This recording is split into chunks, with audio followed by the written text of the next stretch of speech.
For tonight's tutorial, we are going to make a holder for your silverware, or as you refer to, a cutlery set. And basically, you want to make it big enough to be about the size of a plate, and it will hold 4 utensils side by side, or you can stack your forks. But we are going to learn how to make this in several different ways, and this will be a great project that you can do for Thanksgiving, and I'm also going to show you an idea even for Christmas.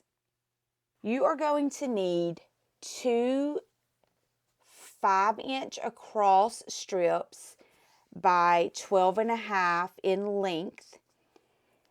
You want to have a front and a back. Then you also are going to want a third one that is also 5 inches across, that will represent a pocket, and it will also be 12.5 long.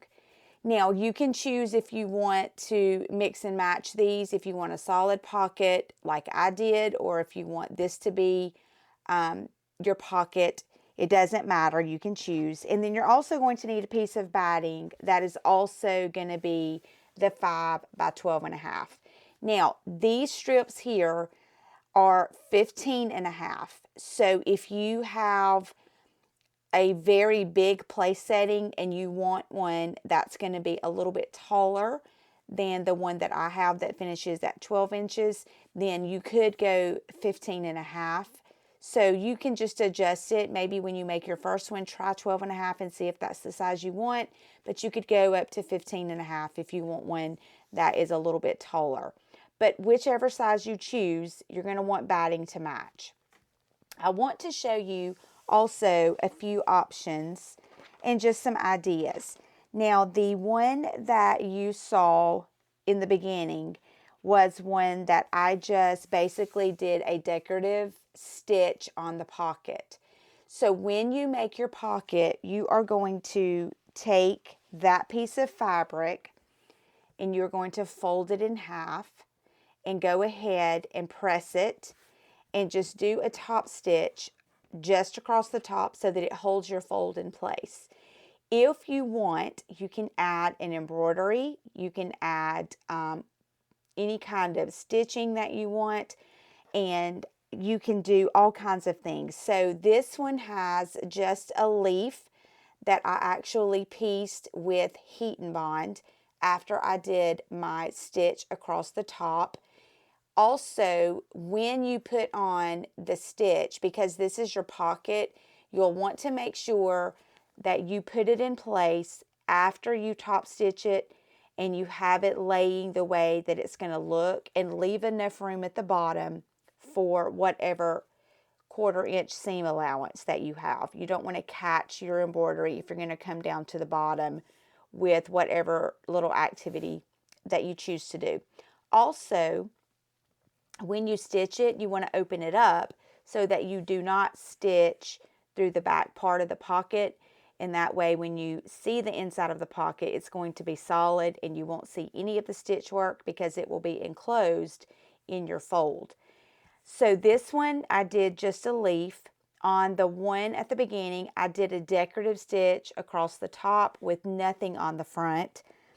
For this one, I added just a little gift tag with a piece of ribbon stitched down behind it.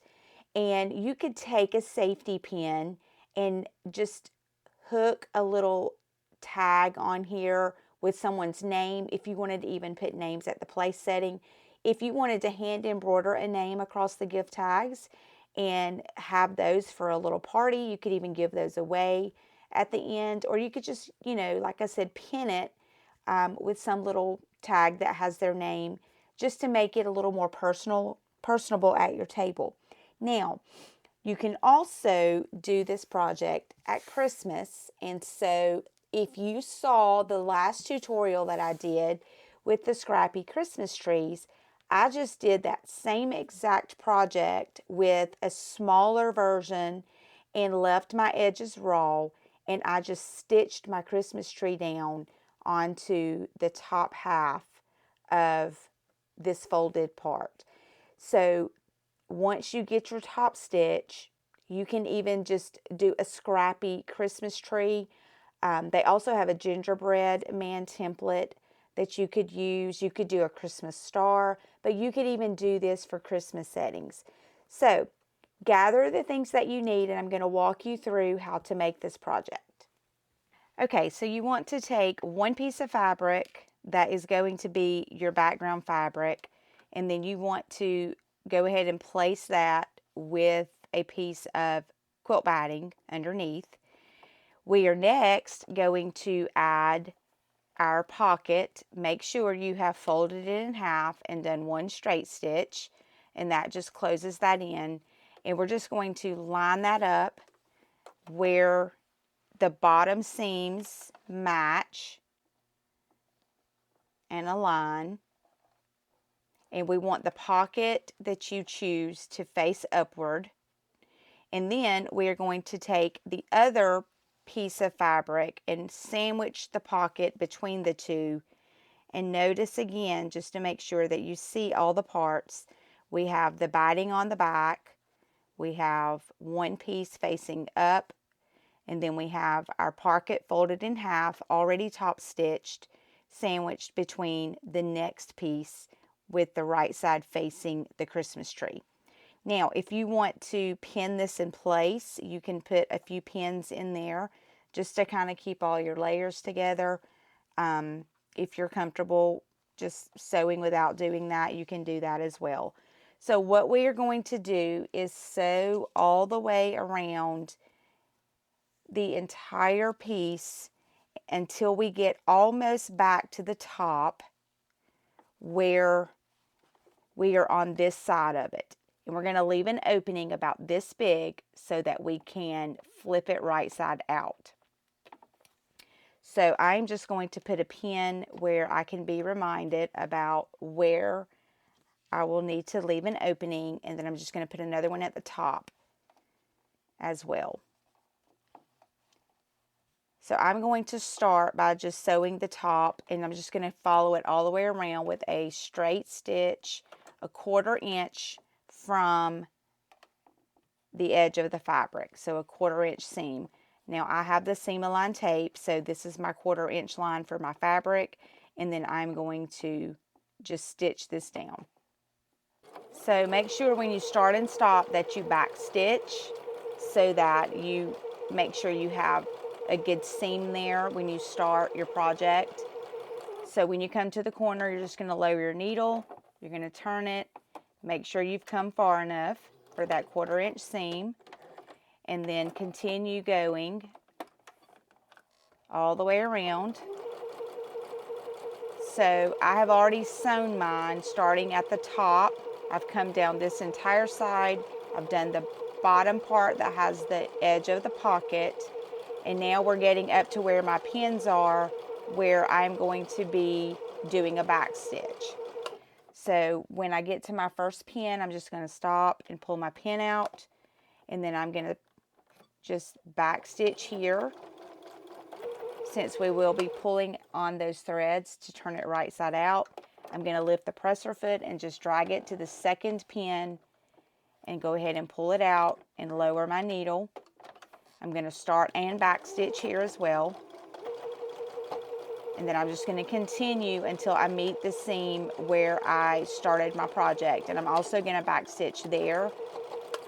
And then we're ready to pull it off of our machine.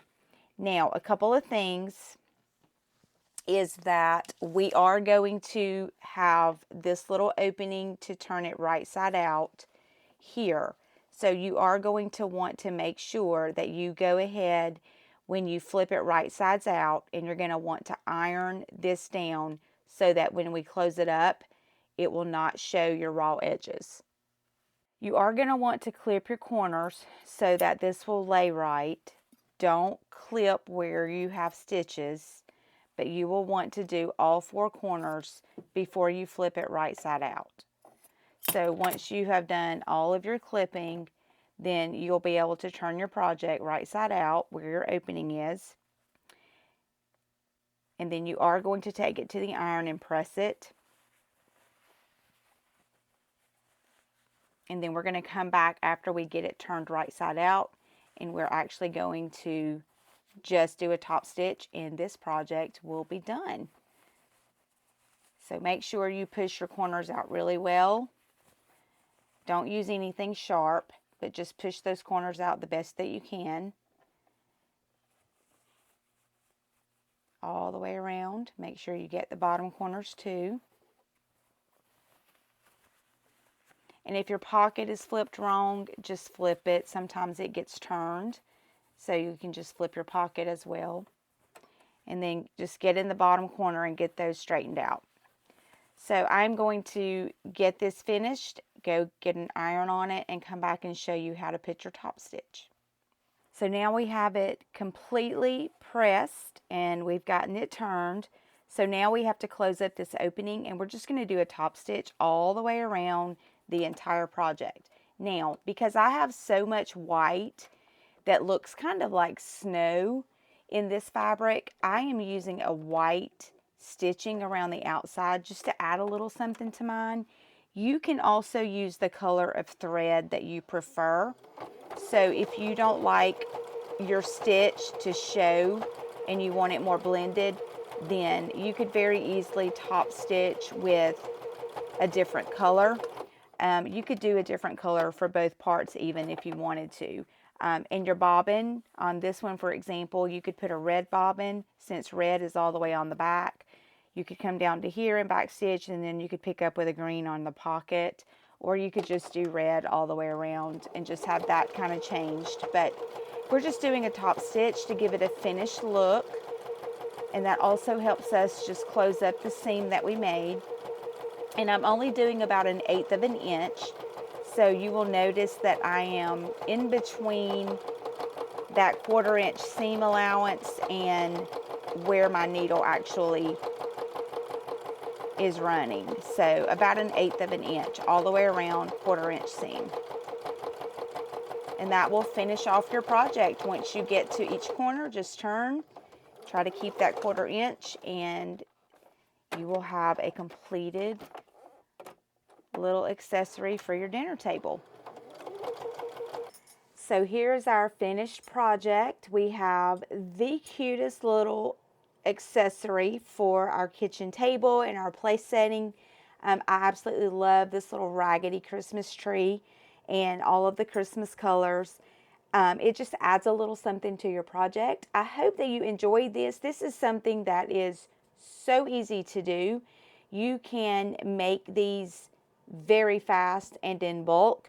You can make all your pockets first and then just put them all together and sew all the way around, and then come back and flip them and actually do your top stitching and have a whole set made probably within an hour. So I hope you enjoy this. I have a community page that's available. So if you have some ideas that you'd like to see before the year is over for this year, just let me know, because I will be looking for some more projects to share with you. Thank you for continuing to help me grow my page. If you're new here, please like, subscribe, share. It's growing, and I am very pleased and enjoying very much being able to do this for you guys. Come back next time and let's see what we make.